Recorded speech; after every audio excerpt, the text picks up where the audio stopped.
to do the whole thing. All right, let's look at absolute value graphs. Now, last week we talked about quadratic graphs, and what was that shape that they made? A U. Yeah, parabola. So you had y equals x squared. It's a parabola, and it made that U shape. And then we talked about, we spent a couple days on that, and then on Thursday, so if you missed Thursday, we did a square root graph. And what did the square root graph look like? It wasn't a parabola. Wasn't it sideways? Yeah, like a, not that way.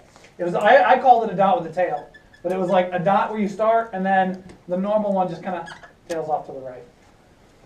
But after learning the basic, and these were the parents, like the one that's just like y equals x squared or y equals square root of x, we were able to see, without even having to use the graphing calculator, how to move these basic shapes left and right and up and down. And that's what we're going to do today with this new one, which is the absolute value graph. So go ahead on your parent graph, call it y equals the absolute value of x. Remember that these little walls are the absolute value. Don't tell me I did not bring a I would pencil to like class. Did you not get one? All right, here we go. This is what it looks like. It's a V. The vertex is right here on 0, 0, and then it just V's out, like y equals x this way, and like a mirror image that way. And the vertex right here is at 0, 0. So this is our parent. It looks like some eyes and a nose. Yeah. But it's 0, 0. That's the vertex. Now what we're going to do with this, as you can see, we're only going to do a couple examples. I'm going to move it left and right and move it up and down. So if we do one over here, and I'll go y equals absolute value of x plus 4, and then I'll put a minus 3. This is my second example, but before I want to talk about what these numbers do, any of these parent graphs, if you take a number outside over here to the right, and you put a plus or minus outside, how does that shift the graph? It goes down. Down or up? It's an up or down. In this case, that's going to move this thing down 3. But on that one blank that you got where it says a number outside like this is going to move it up or down. Now a number inside, whether it's Left or inside a right. parenthesis or an inside this absolute value, moves it left or right, but it's opposite. So that 4 right there is going to move it left or right. Which one? Opposite. Left. Yeah. So it's left. If it says plus, you actually go left. So this one is left. 4. And I'm talking about the vertex. So if I move the vertex left 4 and down 3, so I go 1, 2, 3, 4 and down 1, 2, 3. All right, what's my vertex now? -4, -3. Negative 4, negative 3. Left 4, down 3. Remember your left, right first. And you're up, down second. You give Left me 4, anxiety how you do not leave us room in the vertex. Yeah. You just put parenthesis, comma, parenthesis. I know. You gotta write small. You need to work on You that. gotta squeeze them in there. But the next one's perfect. I know. I was in a rush on that first one. I was really excited on that. Okay, and then the shape is the V. It's just the V. That's it. So I'm going to do left. I'm going to do left 4. I'm going to do down 3, and there it is. There was the parent graph. And understand, I'm going to use parent graph a lot because parent graph is like the most basic absolute value I can think of. It looks like this. And then just know the movements, know the shifts. I shift it down 3 or left 4 and then down 3, and then it went from there to here. All right, we're going to do one more graph example, and I'm going to give you kind of a weird example that we don't need to graph. Well, we will graph, but it'll be weird. All right, the other example I've got for you is it's going to have a negative out front, because we didn't talk about that.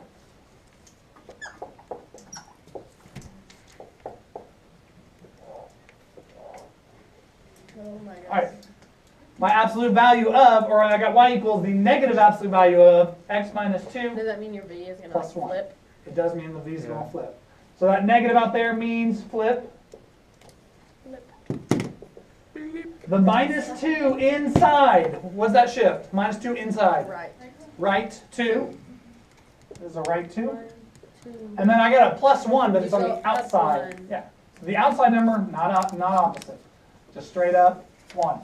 So let's go right 2 and up 1. Here's my vertex. What is that? What's the location of it? 2, 1. 2, 1. They're both positive. It's right and up, so it's 2, 1. And now when I draw this V, I got to remember the very first thing when Tori said It flips. it flips. It goes down. So instead of being up, going to be down. Take it. I'm sorry. Okay, now on the back I'm sorry. side, there's nothing on the back side, so that's kind of the gist of what we have. I want to give you one example that you might see that's weird. So a weird example would be one that starts out not as y equals. X equals? It's actually going to have like, the pieces are just going to be jumbled up. Oh. So I'm going to have, let's say, 3 absolute value x minus y equals 2. Okay, go ahead and write that down on the back side. Write that down on the back side.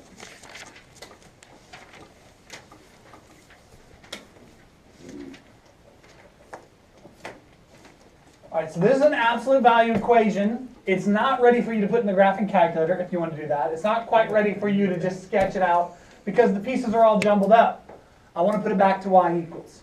So the first thing I'm going to do is I'm going to move this piece. But think, this is one piece. Instead of 3x, like a normal equation, it's 3 absolute value of x, but it's still just one piece. So if it's positive here, what am I going to do to move it to the other side? Negative. I'm going to put a minus. I want to move this whole piece right here by going minus 3. And it crosses out. 3 absolute values of x minus 3 absolute values of x. Cross out just like that.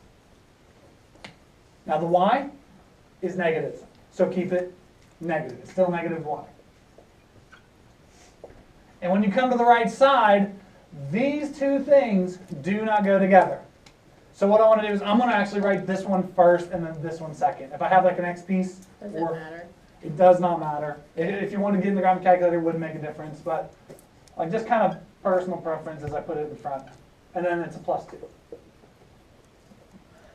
Can the y be negative? And the y cannot be negative, so how can I easily fix Flip that? them all. Yeah, it's called dividing by -1, or just, if you have a negative y and you don't like it, just flip each piece. This flips to y. This, now somebody asked this last hour, they go, do I flip this and this? No. No, this is one piece right here, and it's negative. So I'm going to make this one piece positive, 3 absolute value of x, and then go minus 2. So don't change this and this, I won't do you any good. Just change this, it's one piece like that, and then let's graph it. So I have this, sketch it. You have negative 2. The negative 2, how does that move me? Go down. Down. Down 2. Now, inside, the only way I'm going to move left or right is if there's a number inside the absolute value. So is there a number inside? No. So no, so that 3 does something else. It does not move you left or right. You really, Slope. yeah, it's the slope. It really just, when you're Makes talking it about skinnier. parabolas, or you're talking about these absolute values, it makes it skinnier. Numbers like 2, 3, 4, 5 are going to make the V skinnier. So it's actually going to be like this. It would be like a slope of 1/3 this way. Yeah. Or not a slope of 1/3, slope of 3 this way. Now numbers like 1/3, 1/2, Makes it 1/4 wider. would make it wider. If it's a fraction less than 1, it's going to make the V wider. If it's a number bigger than 1, it makes it skinnier. So on the front page, some of you make sure that you filled out on the front page a number outside. A number outside right here. What does it do? Flip. No, wait, a number outside, Goes up and down. up and down. A number inside, Left or right, but it's the opposite. put left or right, but opposite. And then that third blank you got, this, no, it's right here. If you have a negative in front, It flips. it flips it. Now, one thing, I want your attention over this way. I'm going to show you where the absolute value is on your graphing calculator so you can actually graph this. And if they get really weird, you can kind of have a plan B. Let's look at that first equation we had. It was y equals, zoom out here. Because the first equation we had said y equals the absolute value of x plus 4, and then we had a minus 3? Is that what we had on? Yep. All right, so we know what this looks like. We graphed it. If you want to graph it with the graphing calculator, obviously it's y equals, so go ahead and hit your y equals button. Now, absolute value, there is no button on this calculator for absolute value, but it's on the calculator, just not with a button. To find absolute value, you're going to hit the math button.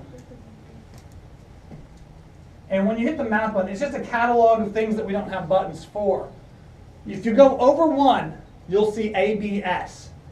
And ABS is absolute value. Oh, cool. Now a couple things. On the old calculator, if I was on the old calculator, if I hit ABS, it's going to put ABS in my y equals. It means absolute value. And here I would put my x plus 4. But the good thing about the new calculators, when you hit that ABS, it actually is going to put your absolute value walls, just like it's supposed to look. And then you can go in here and put your x plus 4. Hey, that's pretty slick. Where did we see that ABS button? And then go ahead and put minus 3. Calculator. No, I know where it's at, but it's under the. Go to- Okay, so if you need to graph absolute value, remember, it's the math button. Yeah, right there. Yeah, I know where it's at. It's the math button. That's gnarly. And then come over, ABS, so you can put in absolute value graphs. And if you do it right, you should expect to see what shape for an absolute value. B. V.